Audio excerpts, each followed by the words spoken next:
कसं नाव तुमचं?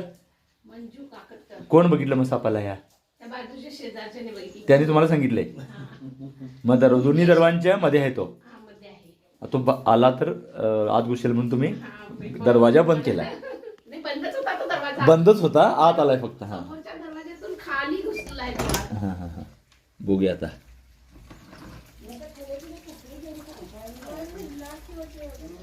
आहे की नाही?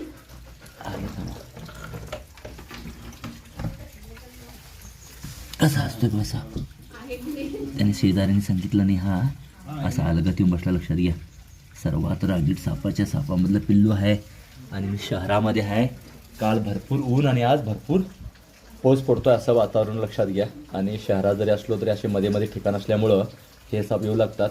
आणि त्यांनी म्हटल्याप्रमाणे शेजाऱ्यांनी कळवलं, म्हणजे बरेच वेळा बघितल्यावर आम्ही साप आहे म्हणतो. लक्षात घ्या, अतिशय चावणारा किंवा चावऱ्या साप म्हणू शकता. वेगवेगळ्या 5 रंगामध्ये आढळतोय आणि वेरुळा चेकड किलबॅग म्हटला जातो. हा विषारी साप नाही, चावला तरी काय होत नाही. थोडंसं म्हणजे इतर सापापेक्षा आग होते ह्या सापानं चावल्यामुळे, पण ह्याच्यापासून धोका काही नाही आहे लक्षात घ्या.